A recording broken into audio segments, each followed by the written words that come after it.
Arteta! What a strike! What a screamer! Zola! And a fantastic goal! Arsenal back in it! And here's Limpar, lines it up, finds the net. Arsenal in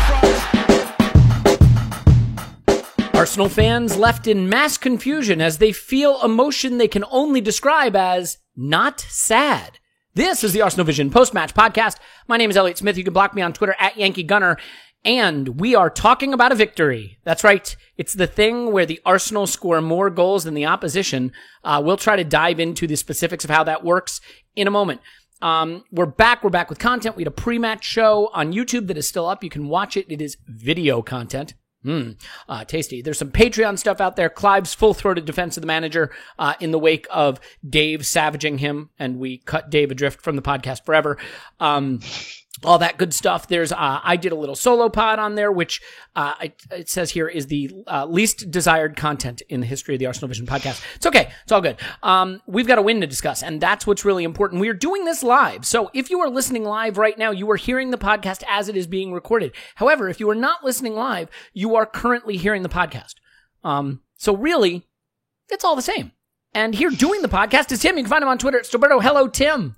Hello there. Hello there, indeed. And Clive. Clive is back after his absence was hotly missed and complained about. Clive is on Twitter at ClivePAFC. Hello, Clive.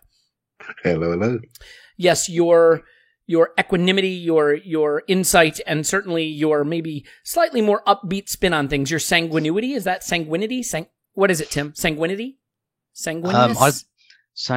I don't know, actually. So let's go with sanguineness. If it doesn't exist, it does now. You know what? Let's go with me and Tim are going to sort you out. Let's go with that. Okay. I want to be sorted out. So that we have to dive in right away with, I think, maybe arguably the most important point of the whole night at the Emirates. You guys were both at the Emirates, so you can really talk about this with great detail. Tim, I think there's a lot. We could talk about the strikers. We could talk about the formation, how it worked, the way we defended early, the way we came back into the game. But I think what we have to talk about is the Emirates Stadium attempting a light show in broad daylight.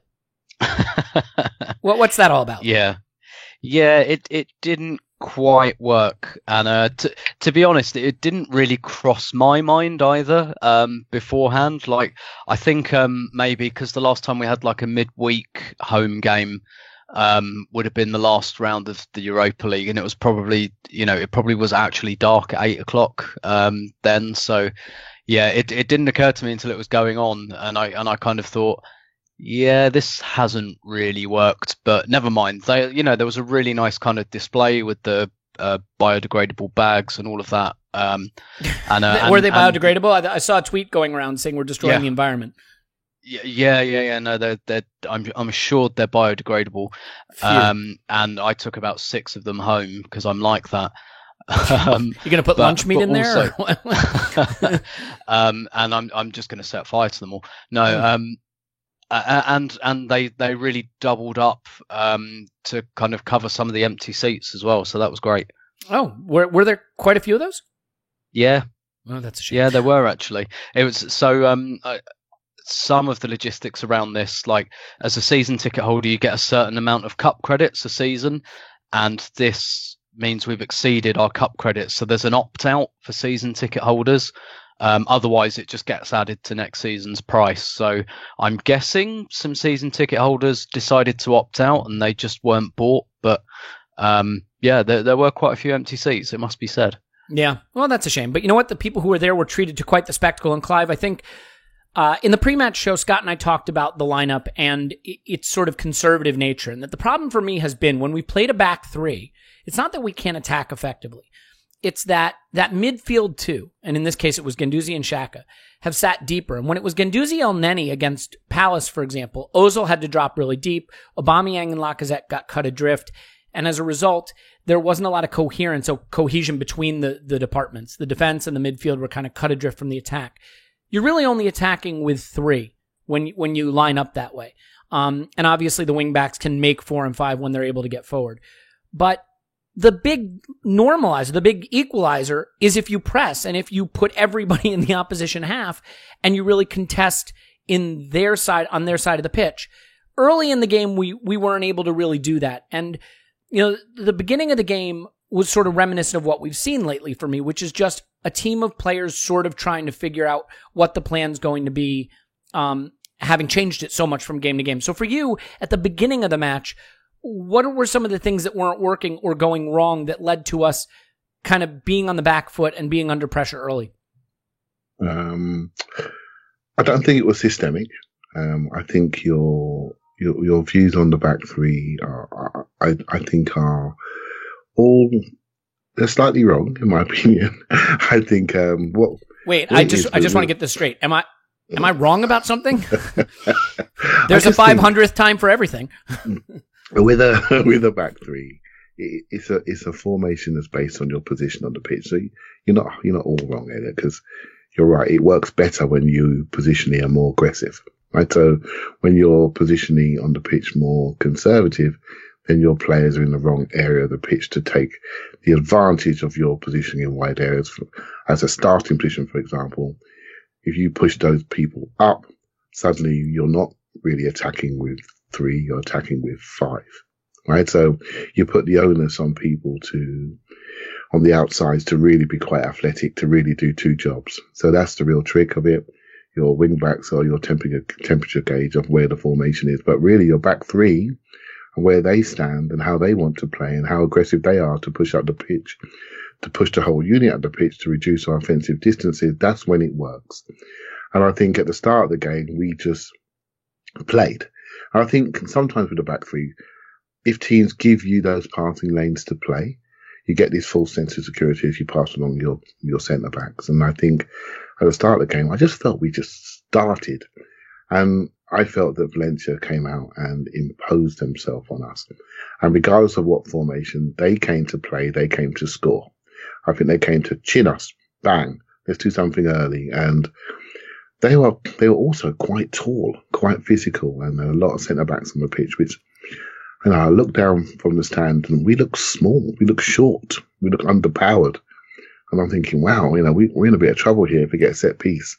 And they were close on a number of occasions. So I don't think it's systemic. When I see a back three, I'm it's quite interesting. A lot of teams are doing it now, and it's almost like when you get to the busiest end of the year, it gives you a level of insurance in the back door, but it also gives you a sense of aggression going out the front door. I think when points are 10 times more than they normally do in sort of August compared to, April, May, then really it's a formation that gives the coach an insurance policy, but also allows them to get 2 strikers on the pitch, a number 10 or 2 number 8s pushing in behind.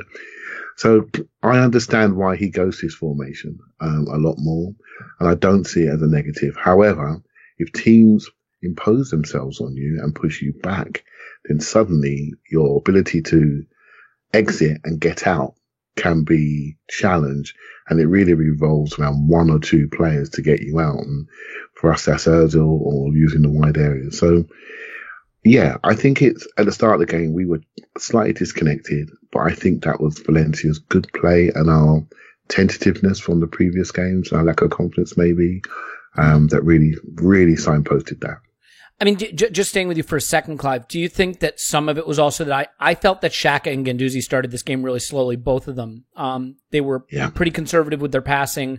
I thought their footwork, which is not really either of their strengths, and in particular Xhaka was kind of poor. And they just didn't really have a feel for their positioning on the pitch. And so I thought for that first 20 minutes, just to give you some stats for a second, after about 20 minutes, we had completed 102 passes to their 33. We had 0 shots. They had 5 shots, 2 on target, 3 big chances and a goal. So, it's not that we didn't have some possession, but it felt very lateral. Sterile. Yeah, and I thought it was because Xhaka and Guendouzi took a while to grow into this match. Yeah, I agree with that. And I also, it's the back three as well. We were just playing. We were just playing football, just playing, passing the ball amongst each other. We weren't really playing with a real purpose to penetrate. And I thought, I'm quite a big fan of Xhaka actually, but I'm not sure if you're going to get to him later, Elliot, but he is not looking great, mate. You're really seeing some isn't. of those flaws in his game now, right? I mean, earlier in the season, they were accentuating the positive. Now I think we're sort of seeing some of the negatives more strongly. I think with Xhaka, you have to bear in mind that at most of the starts of seasons, I think he's a slow starter. Then he gets into a massive groove and he ends the season strong. He just started the season slowly, got into a groove. We won games when he's on the pitch. And he's picked up a couple of injuries since the international break. And I do wonder about his physical fitness and what he's carrying at the moment. I think it's very important, particularly with Ramsey not being there. And I wonder if he's playing half injured because he was doing some silly things on the ball. There was a bit last night where he lost his picture as he received the ball. He tried to run with it. And they basically had the next 5 minutes because we lost it. I think they might have scored in that 5 minutes of set pieces. So I was not impressed with him. And it was quite interesting that when Guendouzi got substituted, I felt for a moment they picked the wrong one. And the reason why Xhaka stayed on was his experience, and he's a serious football player that can manage moments of adversity, for etc. But if you're looking at pure play, his play was not very good, and it was not, Guendouzi was not inferior to him. That's what I'm saying. He was not inferior in any which way. I think it's a major point of issue for me, is Xhaka's form, because when he's right there, Arsenal are much better, and we need him to be there very, very quickly. And I wonder what he's carrying, because he doesn't look great across the ground. He's getting robbed. He's getting red. He's looking tentative. He's not moving things off one touch. His passing is not accurate. And we all accept his failings, but we know he can fizz that ball. He can turn it around the corner to the left side particularly. And he's not as accurate as he once was. So is it form? Is it fitness? I'm not too sure, but he's definitely dropped off a level. Yeah, and I will say you can sometimes see with Xhaka when he knows something's wrong with his game or when he's not coming to terms with the game, because that's when the mental side of it really goes for him, and he starts fouling more and lashing out more and being a little more rash. He was doing a lot of defending with his hands, like grabbing and holding and tugging and sort of swiping at people. He had one where he lost the ball and then he just kicked the guy to pieces. And I feel like you see that more with Xhaka when he's not in the groove, when he's not comfortable. And so they get the early goal. They had threatened. I mean, it's funny. We're going to wind up talking about this as a very, very positive performance in the end, I think. But, much like the Napoli tie, there were chances that went begging. And Tim, right before the goal, there's the low cross into that famous corridor of uncertainty.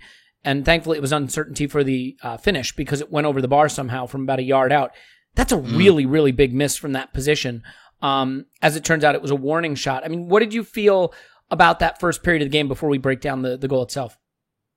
Yeah, I thought we looked low on confidence, a bit nervous. And I think Valencia probably anticipated that might happen. And yeah, as Clive said, they really wanted the away goal. And in the end, I think Valencia made a mistake because they seemed happy with that away goal. I wrote about this last week that we've been quite fortunate this season. I think that basically what's going on at home is almost the exact opposite to what's going on away, in that our results are so good at home that teams sit off of us and don't go for us. And that really, really helps us out. Because honestly, I think if more teams had a go at us at home, I don't think that record would be quite so good. I think Arsenal kind of struggle with teams that take the game to them. And then away from home, our record's so bad, everyone just says, well, why not? They've got a glass jaw there. And Valencia, for that first 15 minutes, I thought the tie was getting away from us. To be honest, I thought, that goal was coming. And after that, I thought this could be 2-0 in a minute. And that'll be, not completely over, but that'll be a very, very long way back. And it really, really could have been. And then it's weird, actually. This game went kind of the opposite to what the last few games have been, which is the last few games have been that Arsenal have started okay enough, not setting the world alight, but doing roughly what they should be doing at a fair level of competence. And then they concede a goal, maybe out of nowhere, like that Wolves. I think Wolves scored with their first shot I didn't see the Leicester game, so I don't really know. I think they had a few chances before that, but Palace scored with their first shot, and then you see Arsenal's performance turn. This was the other way round. We started really badly. We could have been a couple of goals down, and then it's us that get a goal out of absolutely nowhere, where we've put no pressure on. We hadn't forced it at all. We just get a moment and we capitalise on it. And then Valencia were the ones who shrank after that at 1-1. And because when we got to 1-1, I thought, right, phew. But if Valencia keep playing like this, we're going to concede again. Yeah. And they didn't. They kind of stopped playing, and they obviously thought, I think, perhaps they could have got more than they've kind of bargained for, because I imagine, given the way they played, they thought, let's go out early, rattle their cages, see if we can get the away goal, and then keep it tight and maybe win 1-0 or draw 1-1. I think they could have got more out of this if they'd tried, but once it went to 1-1, they kind of stopped and they tried to shut up shop, and I'm glad they did. But I really don't think that was the right thing for them to do. So I thought it was a really bad start. It was really ominous, and the first goal, completely expected.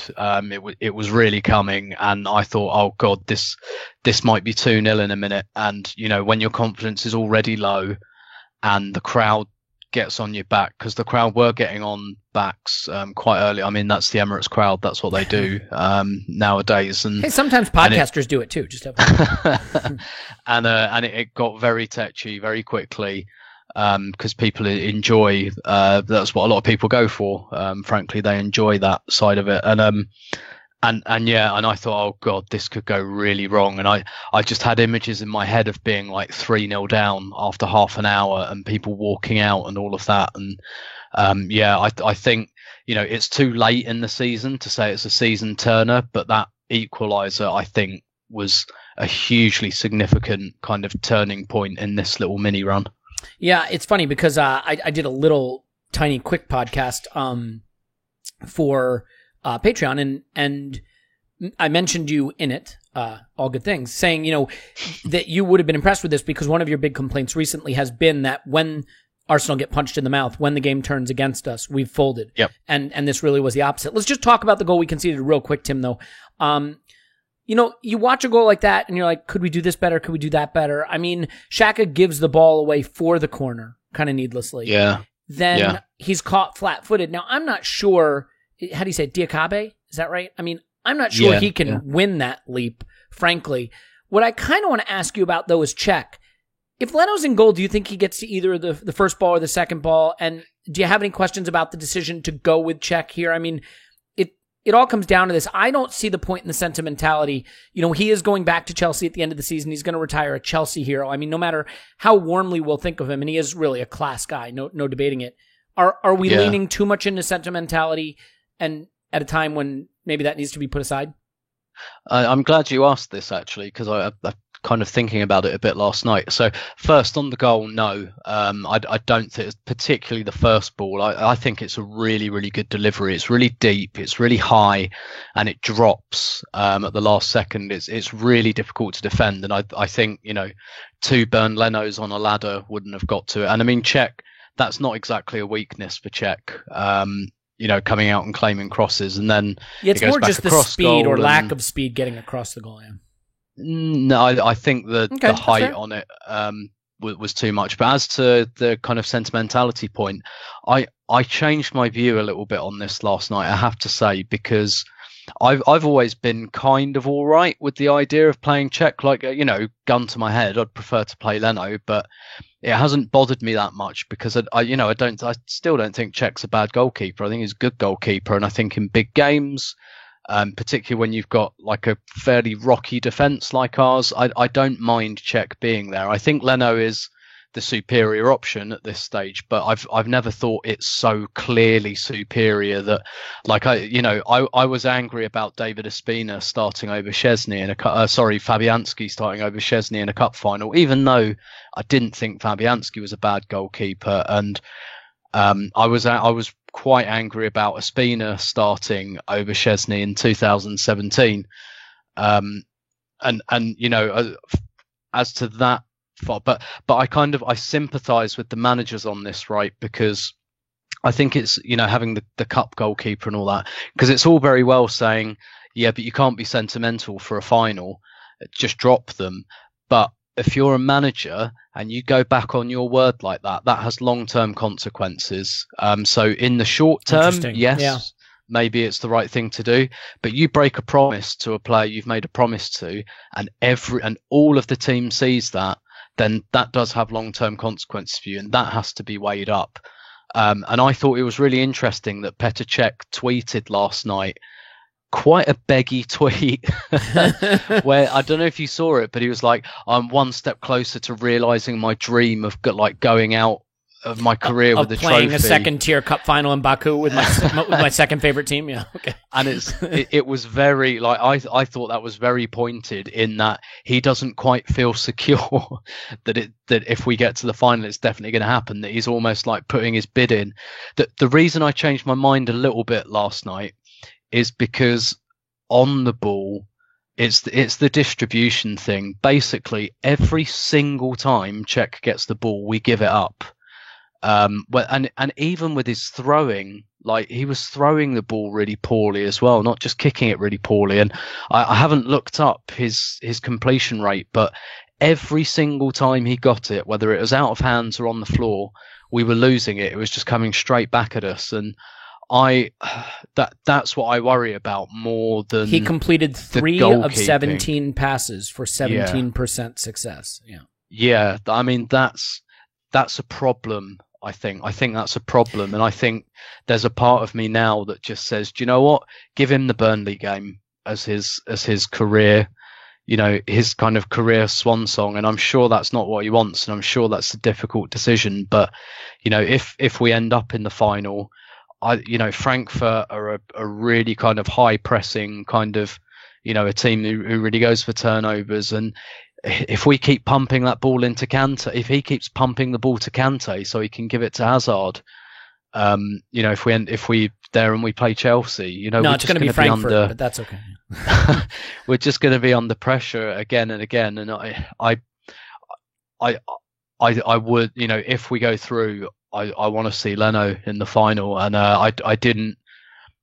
I said I didn't. That would have been my preference before, but I was relaxed about it. But now I'm a bit more like, no, I want to see Leno in there if we're in the final. In a game where we had a lot of possession and Valencia weren't pressing particularly high up the pitch, not only did he only complete 3 of 17 passes, but he played 1 short. And it does look to me like he's been told at this point, you know what, Petr, you're not great with the ball at your feet. You can go long every time. Because he does. He goes long every time, even when there's time and even when he has a man to go short to, he doesn't do it. And I think, to be fair to Emery, he said to Cech, you know what? Play your game, which is good. Yeah. But and you know what? Leno goes long enough, but Leno, I've said this before, he's very calculated about when he goes long, and because he's good on the ball, like, he's okay at inviting the pressure and then going over the top of the press and go, like, he's just very tuned in to this kind of, so even when he goes long, it's kind of because a bit of pressure has been invited and he's like, right, they've all pressed up, now I'm going to go over them.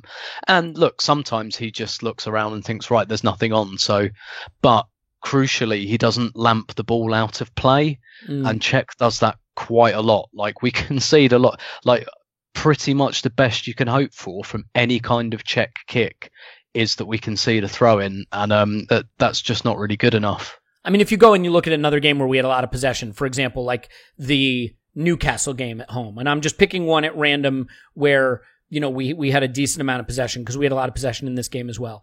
Leno completed 13 short passes.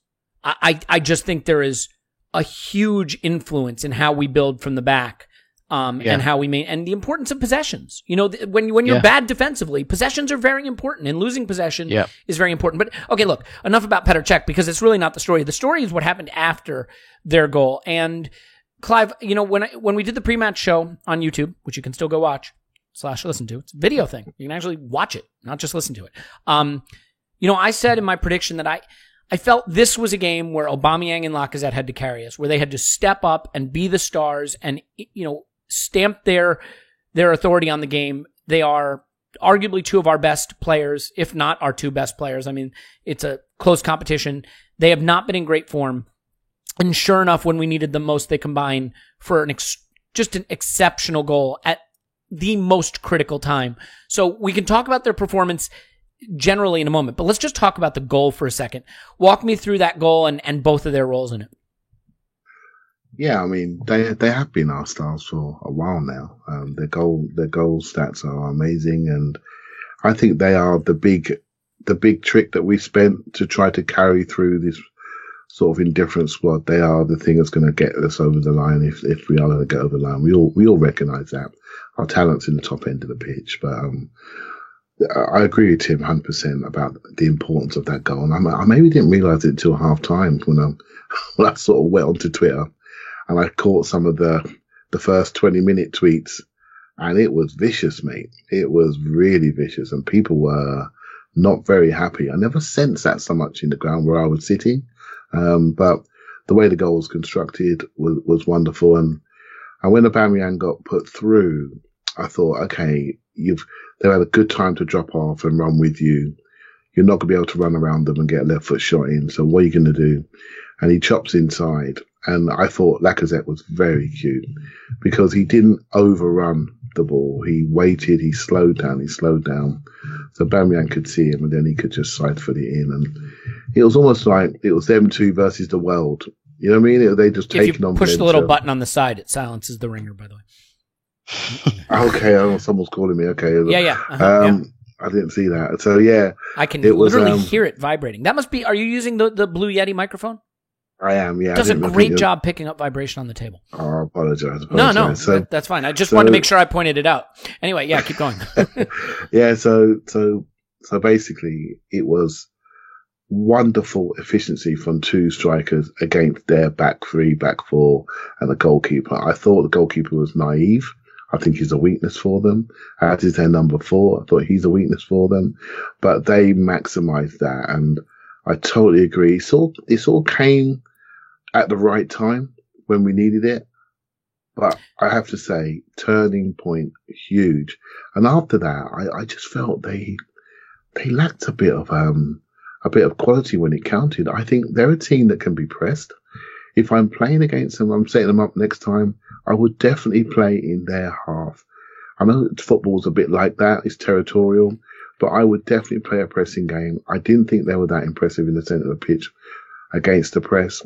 But if they get you in your half... They were missing their midfield technician, Francis Coughlin. He'll be back for the second leg. Yeah, exactly. If they get you in your half, they start to create, set pieces and crosses. I think that's an issue. They tried to get us on a counter-attack, but we covered that really well with the back three, with Socrates and Koscielny in particular. But I felt we transitioned them quite easily. And once the little trick in this game, Elliot, I thought we came out after half time and the game sort of died for a bit. And I was quite surprised when Guendouzi came off for Torreira, but what Torreira did was just sped us up slightly. Then Mkhitaryan came on and he sped us up even more. And I thought that extra sort of boost dragged a tired group of players towards that third goal, and in the end we got it. So I think the front two are doing what we all know they can do, but they're doing it when it counts. They're doing it in semi-finals, and you can only tip your hat off to them. Yeah, and I mean, they hadn't been doing it, if we're being fair. I think that's the problem. We haven't been getting enough from them, and a lot of times the front two hasn't worked for me, but they carried this game to a large extent. The thing I loved about the goal, Clive, is Lacazette plays a beautiful ball into Aubameyang, who shows off that burst of pace that we maybe don't get to see enough to get to the ball. Really clever to cut it back onto his right foot and create an angle for himself. Lacazette's a long way off when he makes that pass. And the fact that he trails the play and keeps going and becomes available in the box for that pass, there are a lot of players who would make that pass, see Aubameyang's in, and kind of give up on the play. I think it shows everything about Lacazette, that he's so hungry to get there and be available to score a goal, that he winds up arriving just in time to get on the end of that and tap it into the empty net. I think it shows that they are a true partnership. They really are a front two. I think Aubameyang, I think Lacazette at home can be the front one. I think Aubameyang away can be the front one. But they are a front two. They're old school. They're a front two. They both feel better when the other one's on the pitch. They can play wide. They can split distances and have Ozil down the middle. They can play close. They can go one behind, one in front.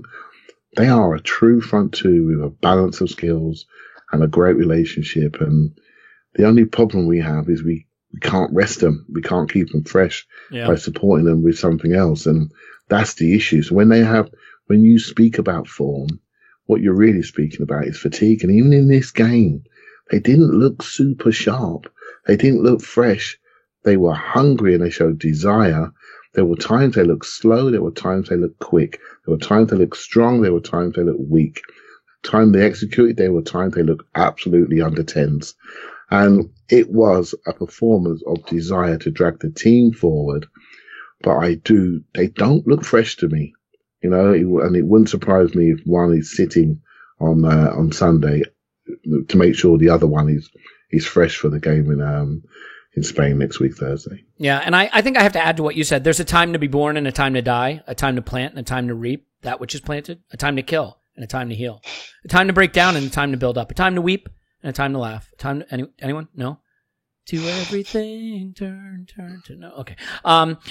Anyway, yeah, look, I think what was I going to say? Oh yeah, so I got off track there. In fact, I think I was looking for the lyrics of a song and I wound up reading from Ecclesiastes. So I might wind up on a Bible podcast somewhere. Apologies for that. Anyway, yeah, now look, while we're praising these strikers, I think we also have to acknowledge that there were some missed moments. And thankfully, I think it's Aubameyang's goal at the end that gets them off the hook for that. Both of them missed chances. Aubameyang had the one where, was it Xhaka who put the ball over the top to him in the box and he volleyed it into the ground and over the crossbar? Yes. When he maybe had a little more room. Yep. And then there's the Aubameyang cross that's beautiful to Lacazette, and he misses the header. Tim, you think he just takes his eyes off that one? I can't really tell. Yeah. Or was it sort of between a header and a ball he needed to kick, and he couldn't really decide? I couldn't tell what he got wrong there. No, neither could I. I don't know if the defender maybe got a little nick on it, but he certainly, I think, took his eyes off it, and because it went somewhere between his face and his chest without going into either of them. I thought actually Lacazette had a really Aubameyang game, which was I felt like Aubameyang had quite a Lacazette game as well. I felt like I had to check whether they were just like swap shirts or something, because Lacazette, I don't think, did an awful lot other than score 2 goals and miss 2 really presentable chances. Yeah, I totally agree. Whereas I think Aubameyang was kind of everywhere, which is really weird because it's almost always completely the other way round. Mm-hmm. I just found that really interesting. Even in like Lacazette's first goal, it's kind of, Lacazette starts and finishes the move really, really well, and then you've got like the real like perspiration and the and everything, and the desire from Aubameyang to set it up. It was very weird how they kind of just like went into each other. Mate, a bit like how like dogs start to look like their owners. It was kind of maybe they spend so much time together. That is a massive insult to my dog, but okay. And like, maybe they just spend so much time together, and like this is the footballing equivalent of finishing each other's sentences or not finishing each other's chances, as the case may be. Yeah, maybe Lacazette just wanted to take a little heat off Aubameyang for missing. The second miss that Lacazette had, or the grouping of misses, I actually think that one he takes less blame for, because he gives the keeper the eyes really well and gets him to go down and then goes near post. But he maybe goes for power more than placement and kicks it right into the keeper's foot. But I think he's unlucky. I think he makes the right decision there.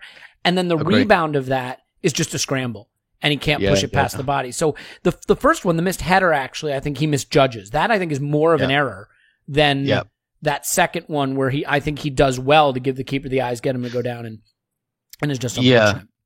Yeah. And obviously, like, because I was thinking in the kind of dying minutes of the game, I was thinking, how much are we going to regret that? Yep. Because I'm not saying anyone feels comfortable at 3-1, but 2-1 with our kind of away record, I really, really don't think we even go into that as favourites. Whereas now you'd say definitely job not done, but we're favourites. Whereas, at 2-1, and, without wishing to preempt any incoming questions, you could see in the ground, and particularly the manager, what the third goal meant. Emery ran around like a nutter when that went in, and I don't think that's just 3-1's better than 2-1. I think that's an acknowledgement of how bad we are away from home, and so had that goal not gone in at the end, we, even with, because when Aubameyang scores 2 goals and misses 2 sitters, he doesn't really seem to catch many breaks in terms of the critical reception. Whereas Lacazette, that's a good point. Yep.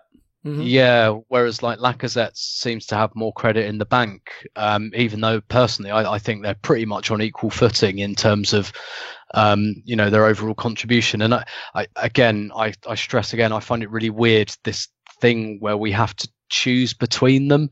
And I was thinking today, like, do Liverpool fans do this with their front three? Do they all sit there and fight over who they like best out of Salah, Firmino, and Mane? And do Chelsea fans fight over who they hate more out of Higuain and Giroud? I don't know. Like, it feels like a peculiarly Arsenal thing. But yeah, like Aubameyang has a ton of these games where he had one against Rennes, where he scored twice, but he missed 2 absolute sitters. And most people's main takeaway was that he missed 2 sitters, whereas with Lacazette, there's much more. Oh, he's a world class player, and I don't want to piss on Lacazette's candle to make Aubameyang's burn brighter, but do you know what I mean? That's a great turn of phrase, though. yeah. I find it very interesting that this kind of dynamic that's going on, and particularly in the context of, it was so obvious for so many years that we needed a really good, reliable goal scorer up front, and we've got one, and now no one really seems to like him that much, which is quite strange. But yeah, I think we can kind of let Lacazette off there, because he doesn't. I mean, I don't think he quite takes enough shots, but he does a lot of stuff that's very useful kind of outside the box. So I don't think it's like the habit of a lifetime for him missing chances like that. Yeah, and given the form we've been in, and given that we wind up finishing this 3-1, I think everybody can be happy. I know that when the Aubameyang goal went in, I stripped down to my enclosed panties and ran around the room like a crazy person. You know what? Speaking of which, let's tell you about Enclosed. Great place to get all of your sexy underwear and lingerie needs taken care of.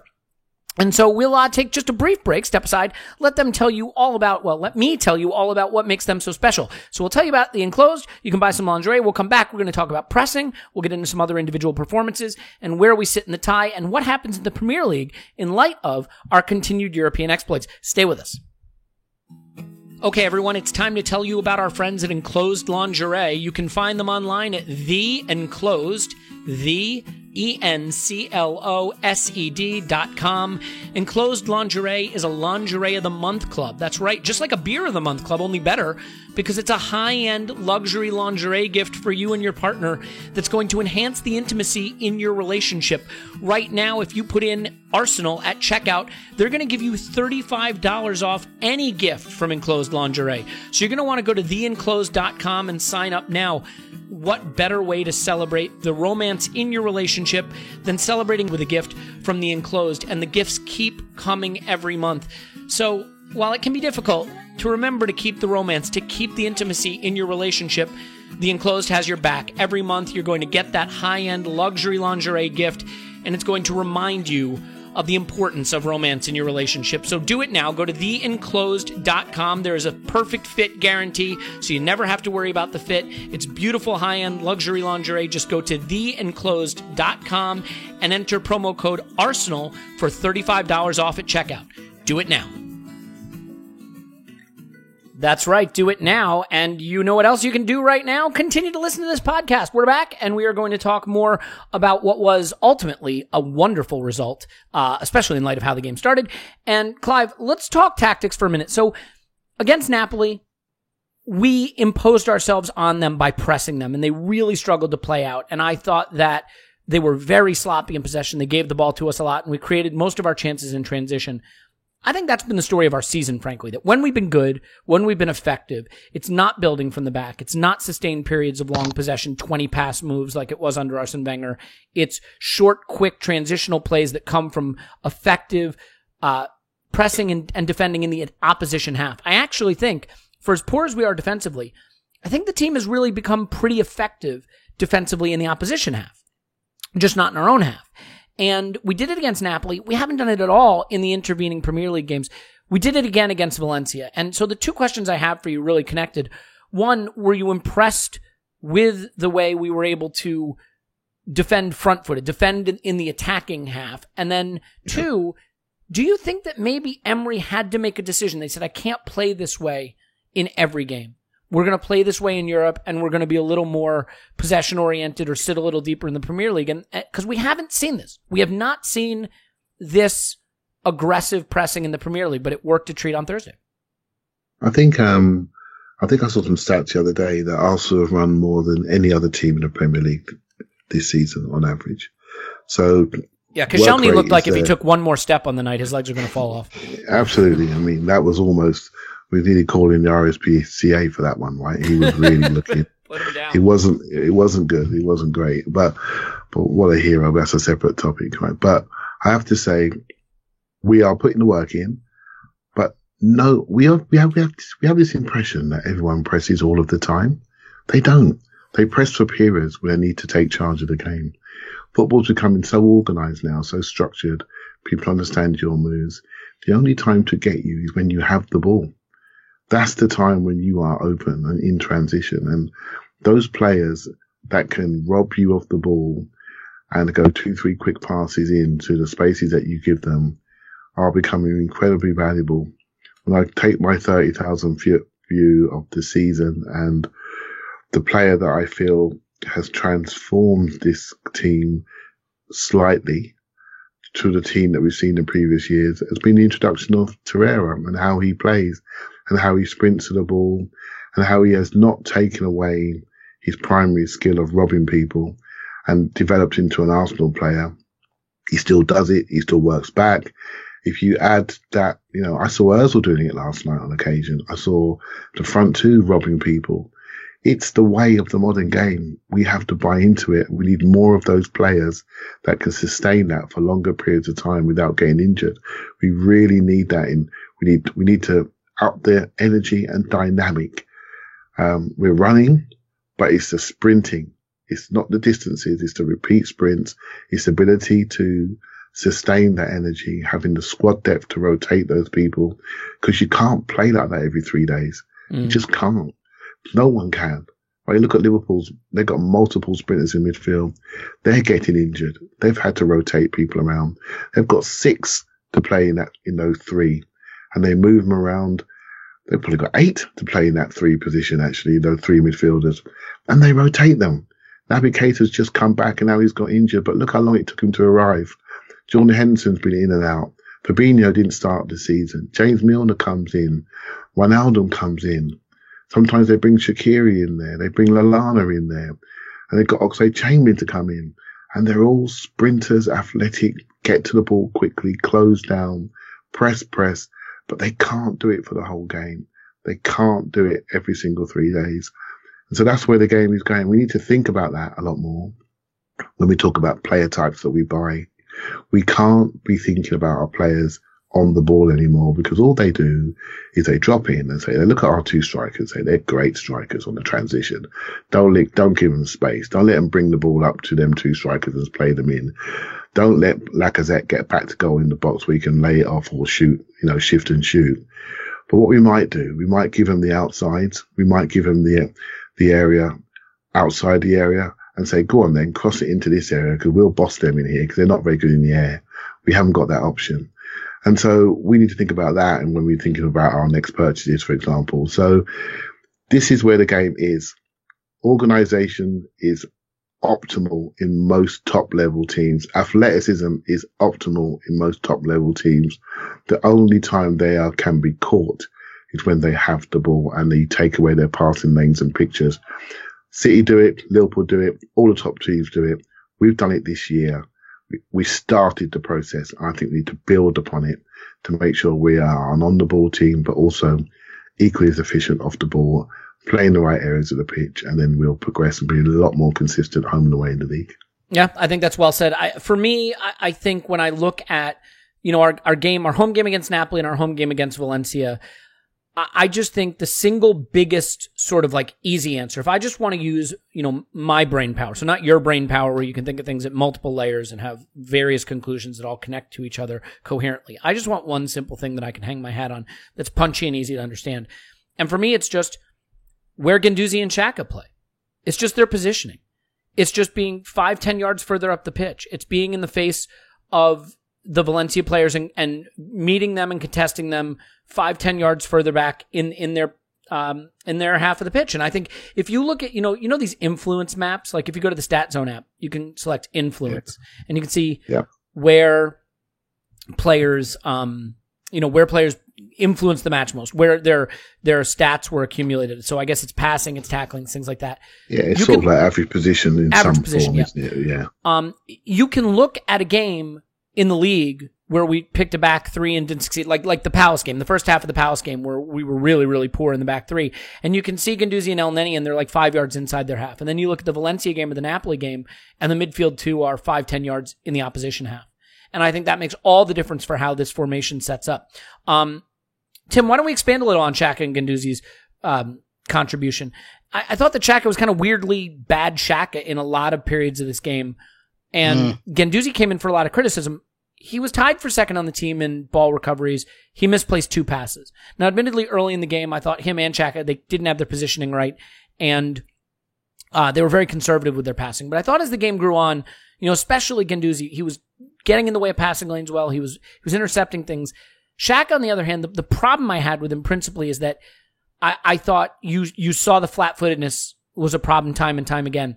I'm not sure they make the best pairing. It feels like what we're crying out for is one guy in midfield who is very mobile and athletic, and I think Torreira coming in was meant to add some of that and did add some of that. But, overall, how do you evaluate what they did and sort of their positioning throughout the match? Yeah, I thought they both started terribly. I thought Xhaka's first 15 minutes were nightmarish, really, and in a way, like, he was getting things wrong he doesn't usually get wrong. Like, for all his flaws, his passing's usually, his touch is usually decent, and is so long as it's on his left foot. And his passing's pretty punchy, and those things were really off, and he was getting caught on the ball. And I'm not sure how press resistant Xhaka is, and that can be a problem. But even under not that much pressure, he looked really not very sure of himself. And to Clive's point about whether he's been in and out of the team, hasn't he, with injury. He couldn't play that Palace game, and he played the Watford game but couldn't play against Palace, and wanted to come off against Napoli, and maybe he's not quite there yet. And Guendouzi, I think Guendouzi is just at a stage where I really like Guendouzi, but I think he needs a secure presence next to him, and he doesn't. I think a bit like when you have a really good young centre back and you think you're really good, but you just need like a senior partner next to you. That's what you need, and you're fine. And I kind of think that about Guendouzi, and Guendouzi next to someone who's not really doing it doesn't really work. But then you look at Guendouzi's best game of the season, which in my opinion was away at Manchester City.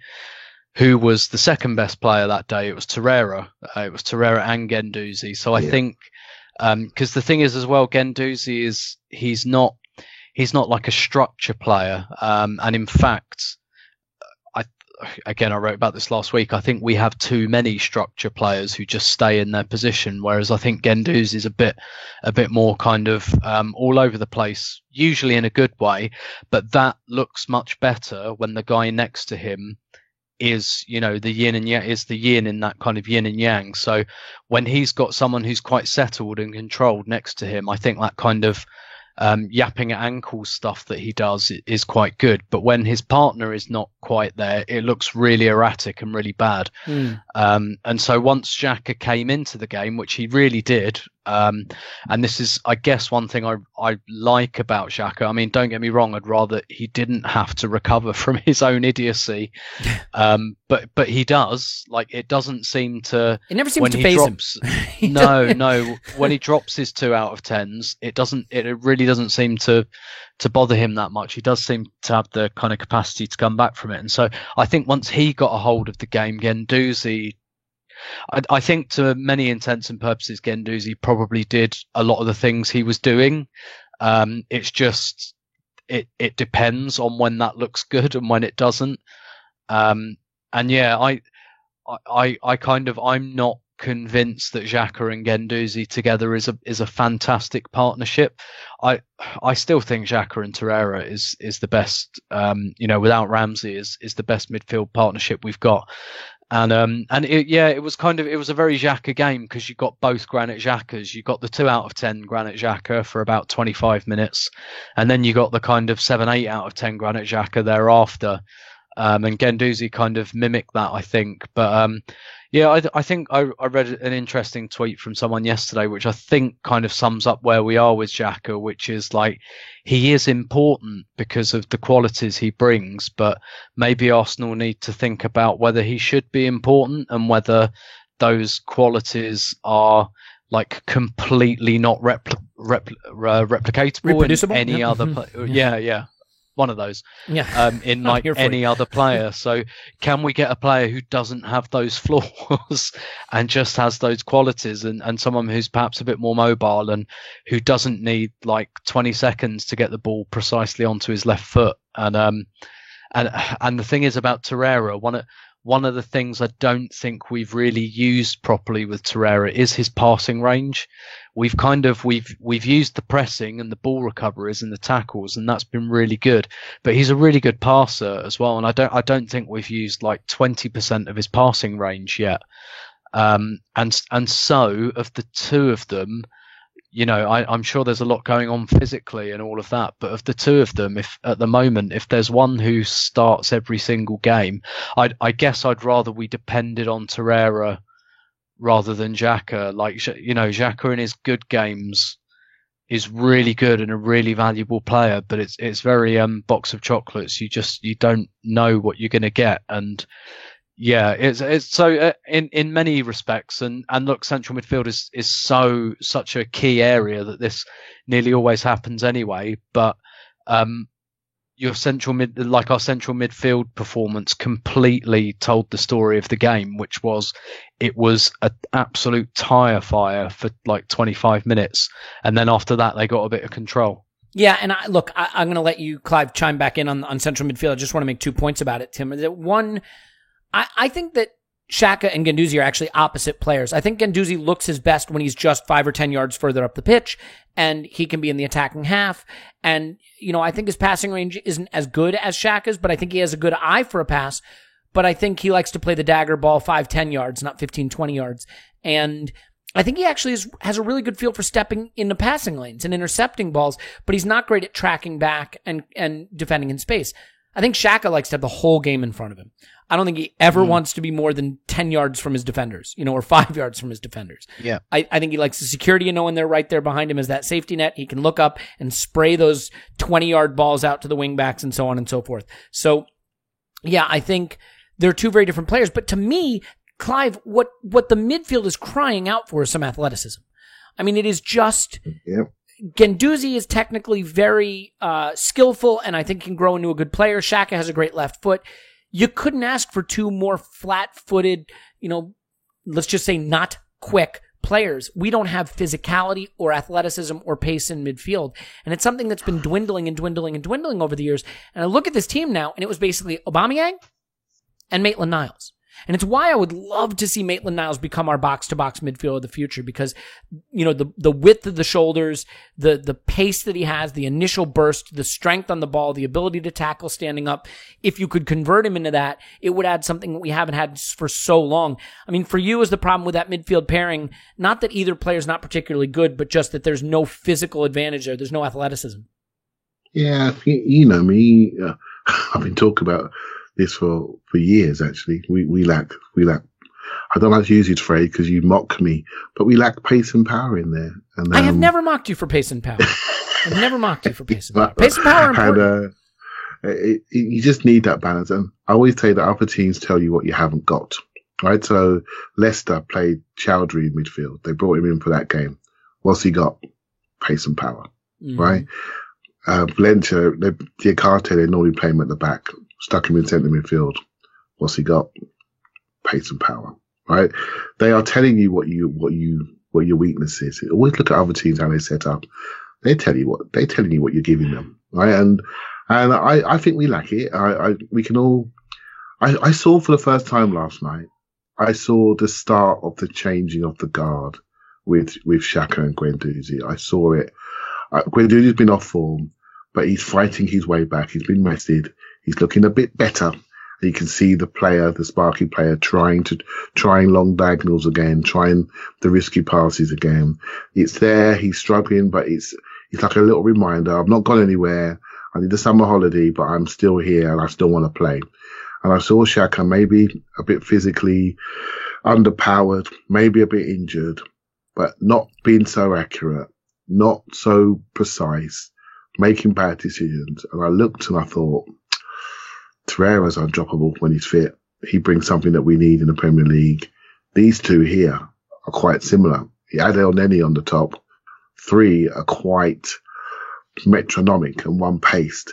So that's 3. You don't need 3. One's got to go. One could develop away. And we need to add something else in there. And I thought when Mkhitaryan came in, he carried from deep really well. But we can't trust him. Because the game before I want him thrown in the bin, right? So we can't trust him. He came on looking great, but he can't do that job. He's a 30-year-old on 200k a week. So that's not the future. So we need somebody like, I don't want to mention his name because Arsenal fans don't like him, but I always liked him. But we need somebody like a Naby Keita or an Oxlade-Chamberlain. I love Naby Keita. Give me all of Naby Keita. I wish he wasn't playing well now so we can have it. Yeah, but it's that punchy driver from the centre of the pitch that can go two ways. Or you have somebody like a Chowdhury, somebody taller, or Doucouré, somebody that brings something else. When this team grows up and goes to be a 4-3-3 team, then we can talk about midfield balance. If we're doing a 3 at the back, we're talking about, with 3 at the back, I think Ramsey's missed in 3 at the back. I think he does a great job in 3 at the back because he can take more risks positionally. He can run laterally. He can go straight down the middle of the pitch and he just disrupts. And when he turns around, he's got 3 central defenders there to mop up his mess. And it doesn't matter that he's 10 yards from where he should be because it just doesn't matter because he's already driven 3 players back with him. So positionally, we're more aggressive and I can see how tactically it definitely suits him. These players, Guendouzi and Xhaka, they want to stroke the ball. They want to feel the ball. They want to have touches. They're not thinking about hurting people. They're thinking about playing. And that's how we started the game. We just played. We didn't really play with intent and direction and directness until we went a goal behind. Then we started, right? So that's the future. I saw the changing of the guard. It may be a year away, but the way Guendouzi plays, he gives us a lot of what Xhaka does give. So one's 19, one's 26, 27 on a good contract. You can finish that sentence off about what could happen in a year or so's time potentially, and that's not a problem. That's what we should be doing. We talk about holding on to our failures too long. Sometimes you have somebody who's quite successful, but you've seen his ceiling, and you say, you know what? Now's the time to move. That's such while a good his value point, is still there. That's such a good point. Yep. Mm-hmm. Someone said to me, I can't remember his name. It might be Emmanuel Lane. He said to me, "We hold on to our successes too long." And I thought this through a bit more deep. I thought that's a brilliant point. Lose them. It's not a problem. Yeah, that's so they're good. doing really. Yep. They're doing really well, but they're not going to improve. So we don't want them on the decline. If we can do it with Patrick Vieira, we can certainly do it with Granit Xhaka. Do you see what I mean? Yeah. Lose them, and it's not a problem. We just renew and rebuild and create a new ceiling and keep the momentum going forward. You don't have to be courageous or clever to say, let's sell Mustafi, right? Yeah. You have to be courageous or clever to look at someone like Granit Xhaka and say, he is a good player, but we can't Really good get player. where we want to go with that player, and selling him for $35 million right now lets us build a different kind of midfield. Maybe Could we you move imagine Maitland-Niles. Xhaka at the base of Bayern Munich's midfield, just stroking the ball out to their multiple wingers? Yeah, He sure. would And look- with all the they would time in the love world him. because he's well protected and Oh teams my aren't going to God. come on to him in the same way. The one thing that I do notice in the Europa League, and I don't know, Tim, maybe you notice this as well. When we play in the Premier League, the one thing we don't like, especially because of the weaknesses of players like Xhaka and Guendouzi and even Torreira a little bit, but not as much, teams are just snapping at our ankles in the Premier League, even the bad ones. Against Napoli and against Valencia, I'd look up and I'd be like, God, these guys have 5 yards of space everywhere they go. And we just have too much quality. We're going to kill you if you give us that. Do you think that the the intensity of the Premier League makes the Europa League so much better. Because the one thing, I watched the Champions League this week, and haha, Spurs and haha, Liverpool. But like, the intensity of those games was insane. Yeah. The level of the game. And then you look at our games against like Napoli and Valencia, and the lack of intensity and the time and space these players have on the ball. To me, that makes all the difference. Yeah, absolutely. And it's quite interesting the way the Champions League has gone in recent years, because you don't get these cagey games anymore. No, you do not. And you're getting like tons and tons of goals in these knockout stages. Whereas, you know, a few years ago, it was very like 0-0, 1-0 or 1-1, 1-0. And now it's like 4-1, 3-2. And, you know, it's just become a far less cagey competition because the elite teams are playing with this kind of insane intensity. And I think that's really something that comes through in a stadium as well. Like, sometimes you watch those games, and when you're watching live, you just think, like, Christ, that is like, I cannot conceive of playing a football game like this. Do you know what I mean? It's like could you picture late career Pirlo playing late in the Champions League anymore, the way the game is developed? Yeah. You know, I can't really see it. Probably not even like someone like Xabi Alonso, who's a terrific player, you know, and maybe, and it might be a temporary thing, you know, because like tactical fashions change. Maybe guys like Xhaka are becoming outdated, you know, a bit like the old Ozil? fox in the box striker and Ozil, yeah, because the intensity is so high and the pressing's really high and the fitness is really good. And lots of teams play on transition and all of that, and you know, and so maybe like the deep lying playmakers of the future, maybe they need to be like someone like Guendouzi, who can kind of get around a bit and do some of that himself. It's really, really interesting. But I think you're right. I think in terms of the Europa League, I think also in the Europa League, you know, our reputation is a bit better because we start the competition as one of the favourites and we get respect. And like I said earlier, that really suits us. Like, even Rennes came to the Emirates with a 3-1 lead, and they could have won that first leg more than 3-1, and they still shat themselves at the Emirates, and they really needn't have. I think Bate Borisov was something quite different. But, you know, and Napoli, I think, couldn't live with our intensity at the Emirates. I totally agree. Yep. And to be fair, I always had a good feeling about that Napoli tie, because sometimes it depends when you get a team, and I think we got Napoli at the right time when really their season's winding down. They weren't going to win Serie A. They're on a little island in second place. So, and you look at their results building up to when they played us. I think their intensity for the season is gone. Valencia, I was and continue to be a bit more worried about, because if you look at how Valencia's season's gone, basically what they've done is they've had a really horrible start, but they've picked up and they're actually on like a fairly good run. But again, last night, that when they were playing with intensity, they really scared us, and then they stopped, which I was very pleased about, but found really odd. So I don't know if it's just because maybe in this competition, and maybe because Arsenal fans and whatnot, we've stopped thinking about ourselves as a club with a big reputation. But, you know, in this setting, maybe we are, and maybe we get that respect as a result, and teams do come to the Emirates and sit off us. But then again, like I said, teams in the Premier League do that at the Emirates as well. And I like, long may that continue, because I think once managers work out that they don't have to do that against us at home, that might be in trouble. But I think that has made all the difference, because, you know, Napoli are a really good team, and we made really short work of them. Yeah, and I think also that, you know, when we got the goal, it was in a period where they were feeling really comfortable, and I don't know if they could figure out whether to stick or twist. And maybe they just felt, we've got our away goal, let's not have any more of that. I think they definitely thought that, yeah. Well, look, we got the third goal, and that's really the one that changes everything. I mean, Tim, do you think, just looking at Valencia, who they were, who they are, who they have, how they played, you know, look, could Arsenal blow a 3-1 lead? We could blow any lead. Yeah. Could we blow a 3-1 lead to this Valencia? Did they look like they had the quality to turn this around in Spain? Not in this game. No, I don't know enough about them and haven't watched them enough to say no indefinitely. And as you point out, like Huddersfield gave us problems away from home. So, but I didn't.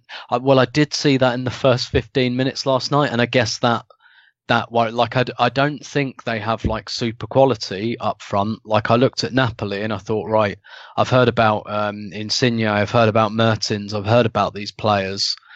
Even though I don't watch much Serie A, I haven't heard that much about Valencia's attackers. And from the reading I did before the game, it sounds like they're a very kind of solid team, generally speaking. But I look at that first 15 minutes at the Emirates, and obviously they're going to have to try and do that again. And this time, if they score one, they're not going to sit back on it for pretty obvious reasons. So for us, I think what we're kind of hoping for is we're either hoping they've kind of given up the ghost a bit like Napoli, or, you know, if we can pick them off and score, even if they score first and then we score and it's 1-1, then I think a goal will kill them. We have to play, I think, the same way we did in the second leg against Napoli and try to get the goal. As we start to wrap up on the front foot, yeah, I agree. As we start to wrap up, Clive, before we just say goodbye to this game and look forward a little bit, one more performance I just want to highlight, and that's Kolasinac. This is a player that I really struggle to understand. He makes me feel confused. He gets up and down the pitch. He overlaps a lot. He makes the hurtful runs. He goes to the places where he can cause problems. He has no composure once he's in those positions. Technically, he's just not a very good footballer. But then, of course, he goes and he makes what's really a lovely cross to pick out Aubameyang for an easy tap-in third goal. So, I mean, you just talked about being willing to part with players who are good but not good enough. We got him on a free. We put him on big wages. We have no one else at the position right now. I mean, do you agree that he was kind of a mess in this game, and that, you know, it starts to get old watching him run into these good positions on the wing and then smash the ball aimlessly? He does my head in. What do you want to say? I'd love to know how many crosses he had in the game. He must have had about. If you're a wing back and you're getting 3 crosses, maybe 4, that's really good. He must be, we're so left-sided biased. He's getting so many touches of the ball as a wing back. I think his output then gets judged based on the amount of opportunities that he has. If you look at the right side, we were far more conservative, and maybe Maitland-Niles had far less crosses, but we're not talking about him. Whereas Kolasinac had six crosses, 1 completed. That was the Aubameyang goal. Yeah, well, completed crosses, right? So there was 1 or 2 that he bombed a couple went a bit big on them, but others he cut back into the area, and we just weren't there. You know, there was one that rolled just past Mkhitaryan that I'm remembering. Yeah, exactly. So what we're asking him to cross, Ozil passes into the box, he crosses into the box, and what I do like about him, he's got the power cross, he's got the fade, he's got the dink to the back post. I think he's got quite a creative left foot for such a big body, right? He can dink when he's passing down the line. He can dink it. He can flick it over your leg. I do look at the jobs we have to do going forward and the things we have to fix. I don't think we have to fix him just yet. Another year, maybe. I see us playing with a back 3 on occasion, and he is a very good left wing back. Now, we question his ability as a left full back.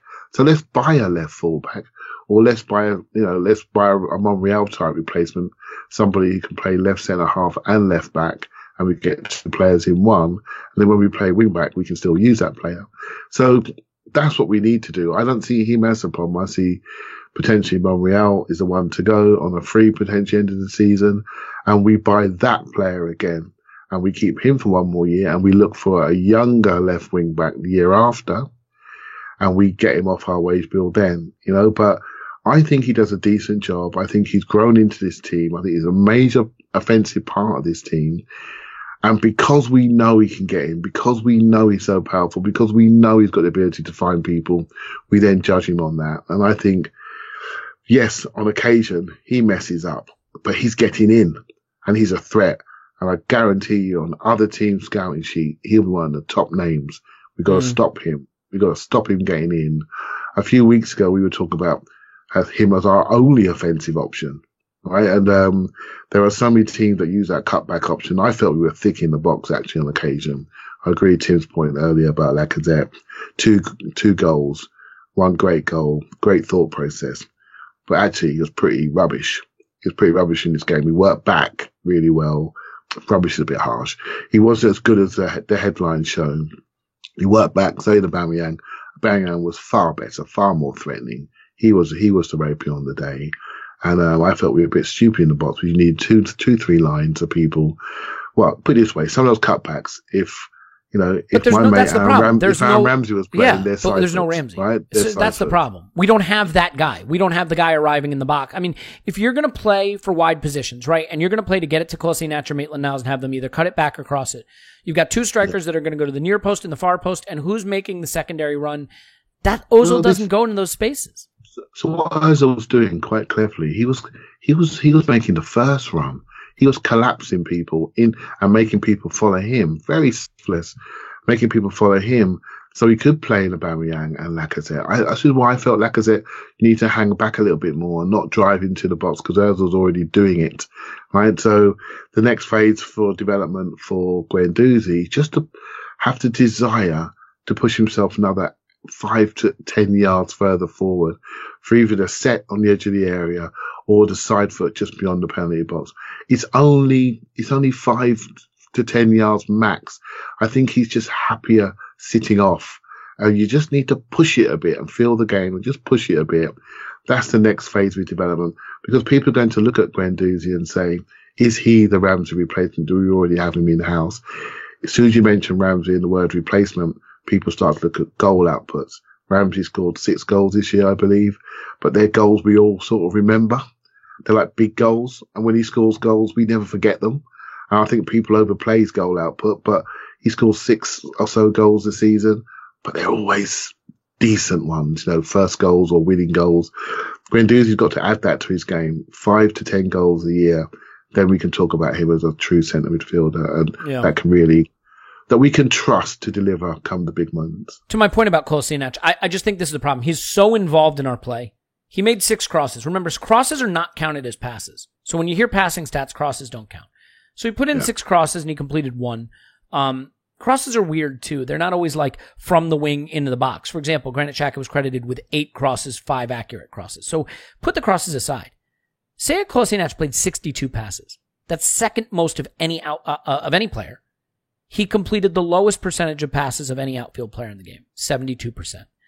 If you have someone who's, your second most involved guy completing at that low a rate, I do think it is going to be a problem for you, and it winds up putting you under a lot of pressure defensively when he loses it, and it also just breaks down possession. Every time you lose possession, that's a big deal. But yeah, I mean, he also delivers the assist, and he gets in a really dangerous position. So like a lot of our players... Have you got Maitland-Niles' numbers there, mate? Yeah, Maitland-Niles was at, 85% completion? Yeah, he was far more of a midfielder. He's great. Keep it. I love him. Rotate it. 85.7%. Yep. Get it, rotate it, move it, retain it, keep it. He's playing right midfield as a wing back, and he's doing it very neatly. He's got a very good left foot as well, by the way, off first time passes. He's quite 2-footed too. He's developing very quietly in that position. What is it about players who wind up getting a right back position through injury that wind up being really good? That's how Bellerin did it, and that's how Maitland-Niles doing it. All right. He's developing into a footballer, but trust me, Kolasinac takes risks. He's our offensive thrust. That's what I'm trying to say. So I asked for his numbers because I knew they'd be better. But one person was more dangerous, and it was Kolasinac. Yeah, Kolasinac is the arguably the most danger-inducing player in our team. But I think if you're going to run that much of the attack through him, you can't have him misplacing a third of his 62 passes every game.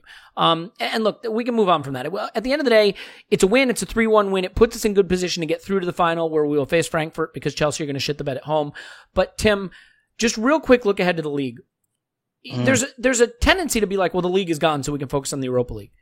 Chelsea have to take max points from Watford home, Leicester away. You trust them to do it? Because I don't. If they drop any points in either of those games, if they don't win both, we win both, we're top 4. basically. Yeah. The manager can't get cute like he did with Palace. So what the fuck does he do? I mean, Koscielny walked off the pitch like a dead man. We've got, the senior citizen brigade in the back line. Does he go to Iwobi, Mkhitaryan, Torreira, behind a single striker, whether it's Lacazette or Aubameyang, and try to get the guys in who didn't start? I mean, how does he approach this game? It's Brighton at home. We should win it, but he got cute against Palace. It cost him. Top 4 is not gone. He cannot afford to assume it's gone. Yeah, no, I completely agree. And again, I think this is like a really peculiar thing where, like, even going back to like February and March, people are like, oh, we must put all of our eggs in the Europa League basket now. And look, no manager does that unless it's like us, like exceptional circumstances like us last season where the top 4 was just absolutely gone. Like you just can't do it like that. And I don't think you can switch things on and off. Now you have to make choices with team selection. And that's why I didn't have a massive issue with what he did against Palace, because at some point you've got to make choices. And ideally, really, you make them in your home games if you have to, and you kind of do have to. But I think there's plenty of scope for good rotation here. Like you say, Torreira, Iwobi, Mkhitaryan, none of them started on Thursday. Played one of the strikers. Ozil had a nice big holiday in the middle of the season and didn't play much. He can play. That's not really a problem. Nacho was a substitute on Thursday night. He can come in for Koscielny.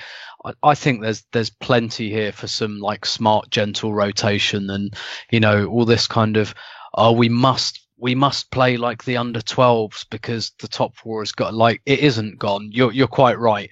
We can't afford at this stage to look a gift horse in the mouth.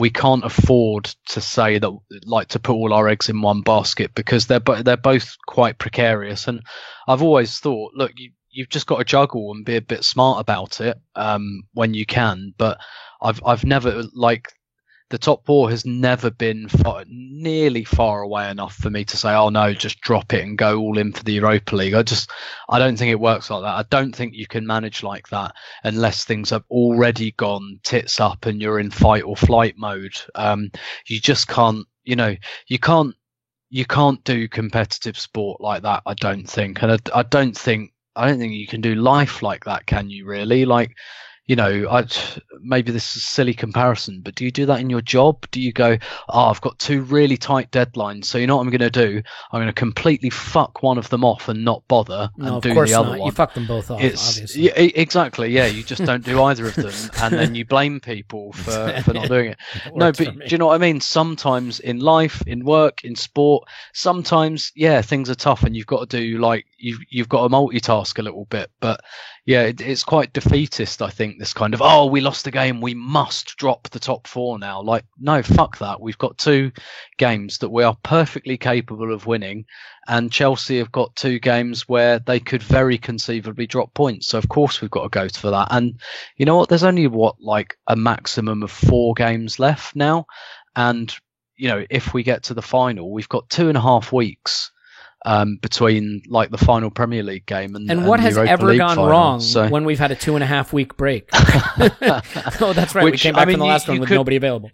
I think I'd argue that that's not really ideal, actually, to have that long. But if we end up playing Chelsea, they'll have the same issue. So yeah, I think gentle rotation, and if things go well, 60 minutes, 70 minutes, got the game won. Yeah, get some guys off. But that sounded a bit wrong.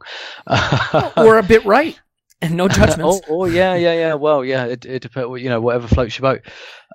But yeah, if after 60 or 70 minutes you're 2-0 up, go for it. Let's bring El Neni on and give Jenkinson his final salute and all of that. But no, I'm not with this kind of defeatist. Let's, put all our eggs in one basket. I don't think we have to do that, and I don't think we should do that. Yeah, well said. I will pull you up on one thing though, which is we kind of have to go for goal difference too. So we if we're 2-0 up or 3-0 up or 4-0 up, just keep going for it. That's what I would say. Yeah. Because I'll take a smooth 1-0 over Burnley on the final day. That would be fine. Yeah. Okay. Quick prediction for the weekend, Tim. I think we'll win 2-0, but I don't think it will be pretty or entertaining. Clean sheet. Love it. Clive, quick prediction for the weekend. Yeah, 1-0. 1-0 to the Arsenal. Huh? I think Chelsea will draw. And you think we're going to finish top four still, don't you? Yeah, I think we'll go to the last. I think we'll go to the last game. We'll probably mess it up. All the hand wringing. We're going to win the Europa League and finish top four. Jesus Christ! All right. Well, you know what? I will Chelsea take got it. 2 hard games, mate. They really have, and that's why they're not very good. They're not stupid. They rested Hazard last night because they know what's coming. They know what's coming.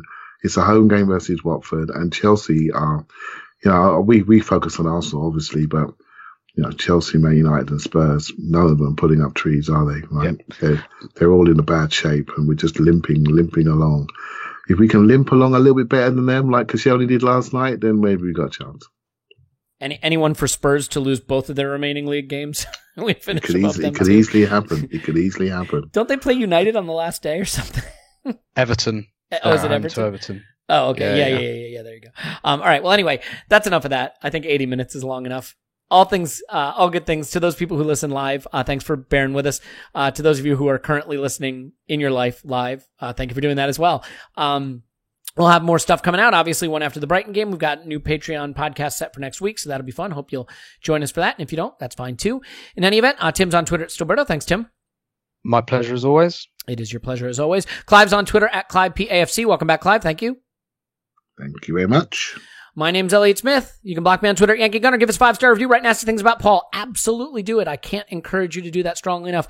But we love you. We appreciate you for being here through the thick and thin. This was thick. Thankfully, we like it when it's thick. Leave that alone. But more good Arsenal stuff to come. Be very interesting to see what happens at the weekend. So, love you. Talk to you soon, and we will talk to you after Arsenal 10, Brighton 0.